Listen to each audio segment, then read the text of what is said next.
Last week, I got vaccinated, and I got the Johnson & Johnson one-shot vaccine.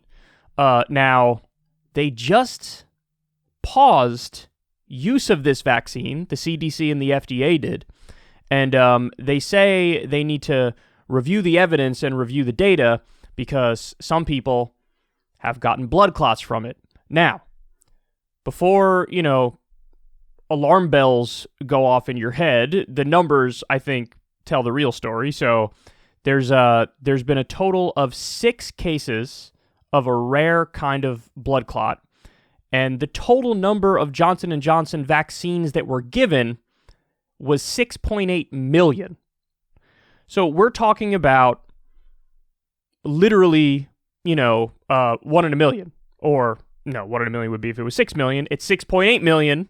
So, you do the math on the odds, but we're talking about 1 in a million, right? So that's incredibly rare.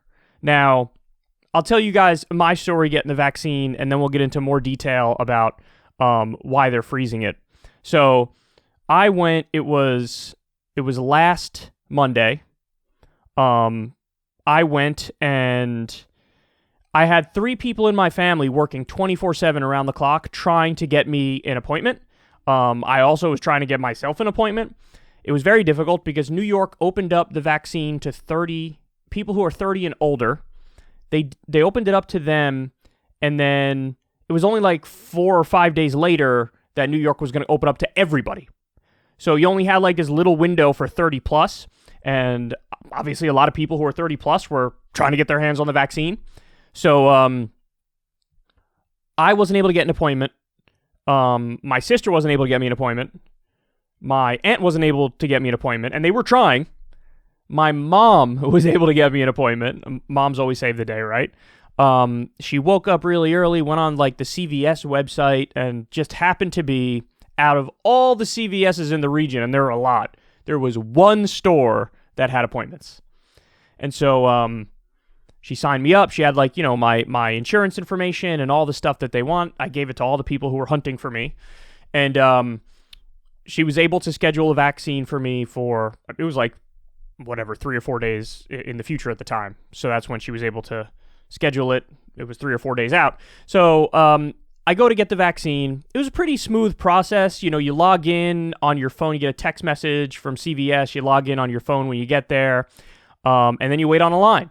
And my appointment was scheduled for 3 o'clock, but I actually got the vaccine at like 3:30. So there was a line, and it was taking some time, understandably.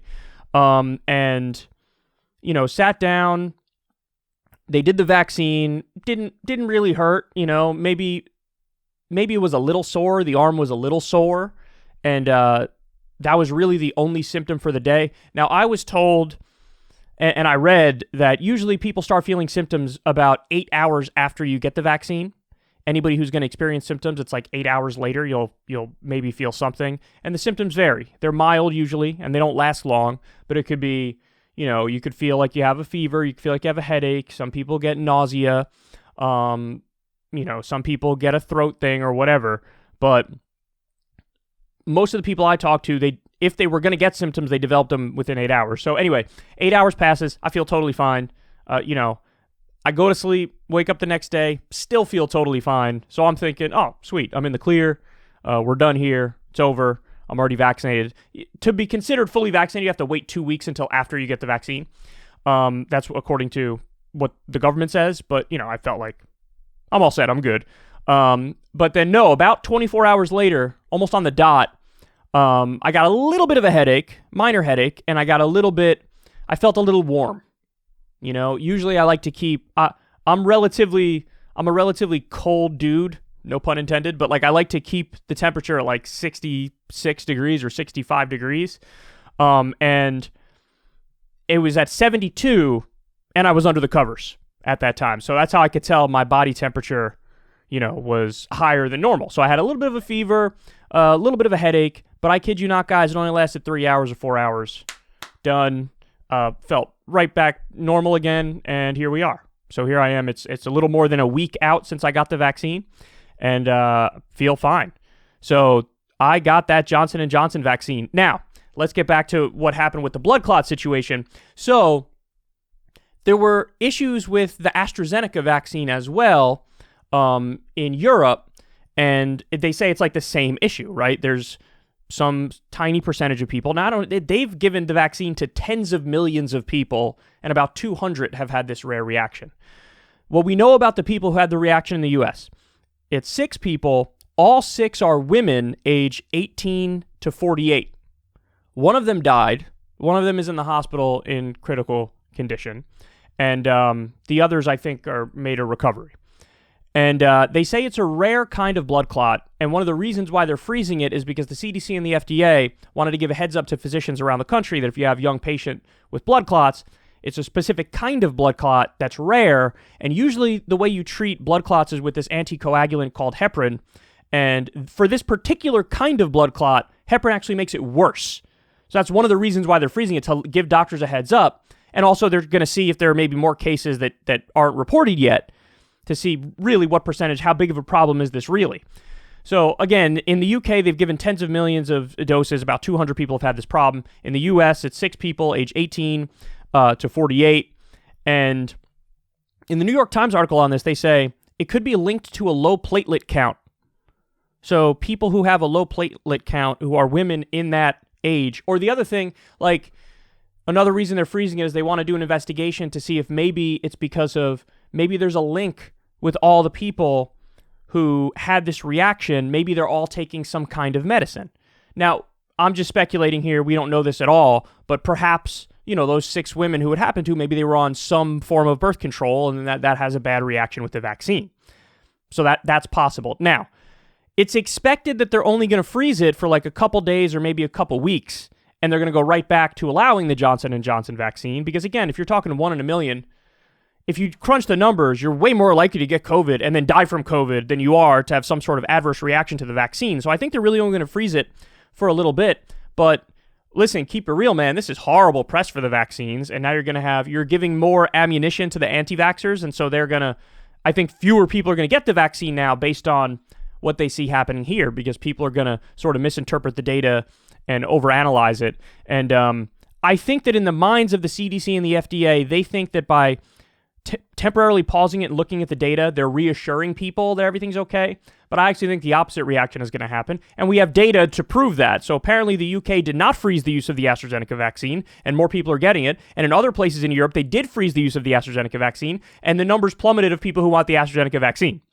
So listen, I'm not a medical expert, and so you got to leave it in the hands of the medical experts to make this stuff up and to determine what path to go. But I do think there's a case that this is a little bit of an overreaction. And maybe I'm partially saying that because I took the bad boy vaccine. Somebody referred to it as that on Twitter, and I thought it was hilarious. I got the bad boy vaccine that, you might not be able to handle. No big deal. So I think it's only going to be for a few days or a few weeks, and then they're going to, go back to it. So some of the differences, by the way. So this is important to explain the differences between the vaccines.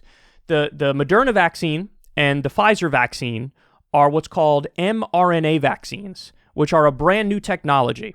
The government invested $500 million in the mRNA research and production for Moderna. And in fact, Trump bought doses before it was even created. And it was a gamble. It was a gamble because it's new technology. We didn't know if it worked. Turns out it worked. Worked phenomenally well. The vaccine that I got, the Johnson & Johnson one, and also the AstraZeneca one, they are the traditional way of doing the vaccine, not the new technology, not the mRNA.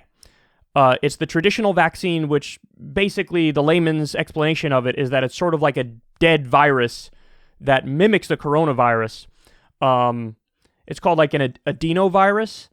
And so they take that, it's a dead virus, it mimics the coronavirus. They inject it into you, and then your immune system builds up immunity to that, which mimics COVID-19. And again, in clinical trials of 30,000 to 40,000 people, all of these vaccines are, whether it's and the other thing is the Johnson & Johnson is 1 shot. The other ones are 2. The mRNA ones are 2 shots. But in the clinical trials, they all work phenomenally well. And by the way, there's a little bit of misinformation out there, or a misinterpretation out there of the way the vaccines work. So there's this number that the media was citing. They were saying that, the Pfizer and the Pfizer and the Moderna vaccine are like 90 to 95% effective, right? That's what they were saying. And then they say the Johnson & Johnson one was only 66% effective. That's a complete misinterpretation of the data. The number that matters when it comes to vaccinations, it's hospitalizations and death. So if you get the vaccine and you get COVID, are you going to be hospitalized? So do you have a severe case, or are you going to die? And every vaccine they tested, every one, is 100% effective against hospitalization and death. So in other words, nobody who got the vaccine in these trials of 30,000 to 40,000 people, nobody of any of the vaccines has been hospitalized or died. The 66% number and the 90 to 95% number, that just means that you could still have, you could still get COVID and have some symptoms, but, after you get the vaccine, it's going to be more like you feel like you have a common cold. The symptoms are going to be mild. And so, yes, there were more people in the Johnson & Johnson trial who had COVID and had some symptoms, but none of them were hospitalized and none of them died. So that's why the vaccine was approved, because it's 100% effective against hospitalization and death, just like the mRNA ones, just like the Pfizer one, just like the Moderna one. And the other thing is, I didn't know this, but I saw a great piece on Vox that gave you all the details on it. Apparently, the Johnson & Johnson vaccine was tested in part in Brazil during the peak of COVID with the new variant. And at the time when the Pfizer and the Moderna were tested was early on in the pandemic, when it wasn't peaking and you didn't have the variants. So according to the experts on this, they think that if you had tested the Johnson & Johnson at the same time as the Pfizer and the Moderna, that you actually would have gotten the exact same results. So again, the most important number is protection from hospitalization and death. It's 100% protection from hospitalization and death with any of the vaccines. And that even includes, I think, the AstraZeneca one and whatever other ones might be out there. So that's why there's a little bit of misinformation, and I don't think the media does a great job of covering this stuff, because when you read the headlines on the blood clot thing, it's super misleading and it's super panicky, and it makes people feel like, there's a 50-50 chance if you get the vaccine, you're going to get blood clots, and that's just not true. So anyway, I feel better that I got the vaccine before the news broke, because you're only human. And you're going to have an emotional reaction to the headlines no matter what, even if you read the articles and you get all the data. So I'm happy I got the vaccine when I did. If I was scheduled to get the vaccine after this news came out, would I still go through with it? Yes, I would. Because again, when you read the specifics, 1 in a million, and I'm convinced there's some logical explanation as to why that is. And they say it could stem from low platelet count, and so the immune system of these particular people triggers that response. But they want to study a little further and get more hardcore answers.